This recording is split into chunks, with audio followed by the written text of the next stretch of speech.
Whether you're struggling to rank up because of your skill, your team, or the time you have to play ranked, well, in this video, I got you covered. I'm going over the 6 biggest errors players make in Diamond rank, but honestly, if you listen close enough, you'll see how these errors apply to every level of play in Apex. So let's dive into it. Number 1, you're not ambushing teams effectively. Some of the most powerful predators in the animal kingdom are ambush predators. And similarly to Apex, one of the best ways teams win in high-level ranked is by ambushing one another. Now, it obviously looks different in Apex than it does in the Animal Kingdom, because when I say the word ambush, I'm not meaning you walk into a building and there's a whole team crouched in 3 separate corners. While yes, this can rarely happen, what's much more common is teams just aggressively closing the gap to you, typically from multiple angles and trying to deal good damage while simultaneously gaining an edge positioning-wise. Sometimes this can mean minimizing their opponent's solid positioning, like when the team has high ground and the other team is diagonally across on low ground. The low ground team is then successfully able to get underneath the high ground team and push from there, forcing a close range fight and sort of equalizing the territory on which you're fighting on. Another way teams in high level lobbies ambush others is by quickly third partying one another. This is often a very difficult thing to recover from if it's happening to you. And typically when a team is getting third party, the only time they're living through that and thriving is if they are quickly able to reset and get something like an armor swap. More importantly though, no one on their team got knocked in the first fight. Now these things aren't always something we can control as much as we may strive for them in theory. But third parties are an unfortunate reality in a VR game, especially among higher elo players, so we must try to act as if. These are things that we have to go for. They are things that we have to try to do. Even if we fail, if we're not trying to do them, then we're probably setting ourselves up for failure. Number 2, not team firing whenever possible. Another way that the best teams typically win fights is by correctly team firing their opponents. This is the most oppressive thing to go against in Apex because, well, it severely lowers the time it takes to kill an opponent. When good teams execute this to you and your team, it will feel very different when compared to how you normally may die. Now, how specifically teams take fights and successfully team fire their opponents has a ton of nuance and variables involved. Sometimes each player on your team will be fighting their own opponent, but most of the time there will be involvement from teammates, and that's when the fight can really get tilted in the direction of the team who is achieving that at a higher level.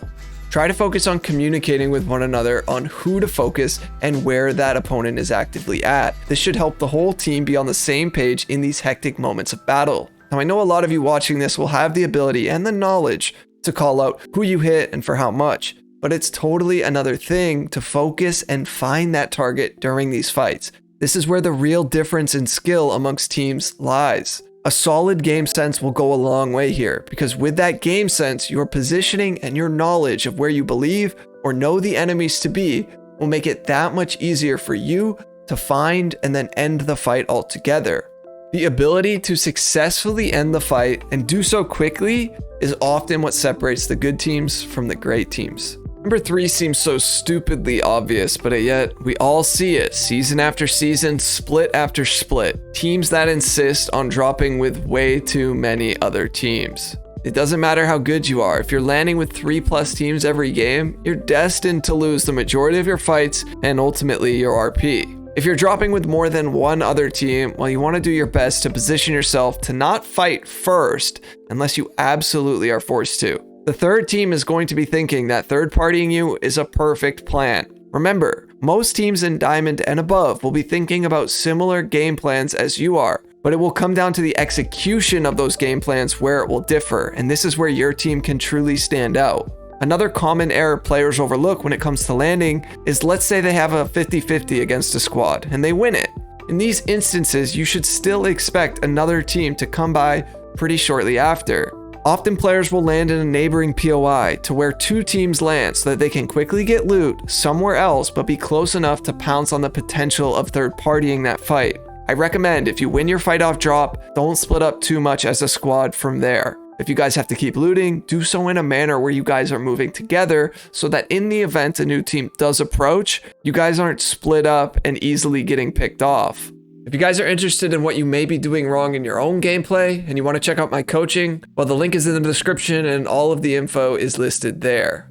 Error number 4, looking for fights at the wrong times. Now, some pros may just say, go and fight everything, but it's important to keep in mind the differences in ranked points for the different ranks. Predators have to get a lot of kills as they progress, otherwise they simply won't gain very many points. The system right now is incredibly flawed, and it kind of makes it so that the higher they climb, the harder and more risk there is to continuing that climb. But it's set up in a way that basically they need to play ranked like pubs, and they have to try to get as many kills as they possibly can. So if you're in Diamond or really any ranked except Apex Predator, then I wouldn't recommend trying to aggro every fight. If you look to fight during the middle of the match and in the middle of the map, well, you should really be expecting multiple teams to pile on, and for it to be extremely difficult for your team to make it out alive and with all of the kills. So be strategic here, and if you're going to fight somewhere that you believe will have a high chance for fifth parties, then try to engage, but be situated from a position so that you could potentially disengage shortly after. Maybe that means trying to get some kills from range,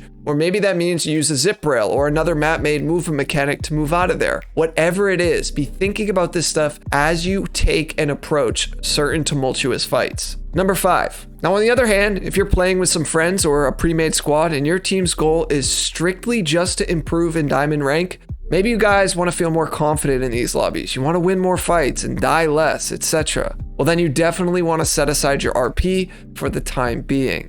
You have to learn how to be the predator and not the prey in these lobbies. Initially, this is going to be rough, but if you're willing to put in the time and also study how you're losing these fights, well, your squad is bound to improve at playing against similarly skilled opponents. There's an aspect to this where you just frankly need the reps of fighting and seeing how different these fights are when compared to lower ranks or your average pub match. However, this isn't a goal I would try to achieve while solo queuing, as there's way too much room for error here and often conflicting play styles. Now, some of you may be thinking, wait, didn't he just say don't look for fights at the wrong times or in the wrong places? Yes, I did.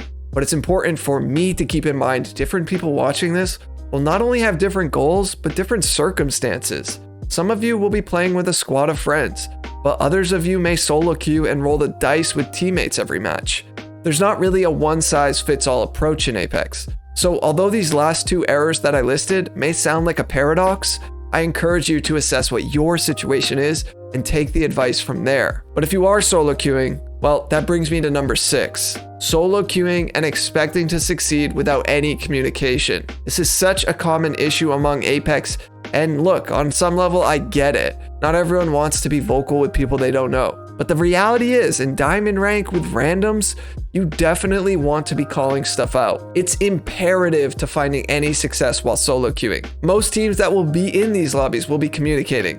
And if your team is lacking that component, well, you should expect to lose the majority of the fights you get into, unless you somehow get lucky or you're insanely skilled and you're able to do this without communicating. The broad majority of you will need to be communicating because there's so much stuff happening in Apex and it happens fast. The situation on the ground can change in a second, and you need to be ready for it and be able to adapt to it. Not just you though, the entire team.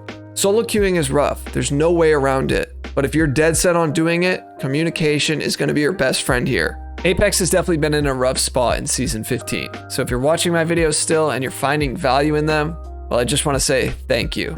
But if you're interested in a more in-depth guide on how I break down clutching fights and what it takes, well, I covered it all in this video here. Feel free to check it out next. Thanks for watching. Peace.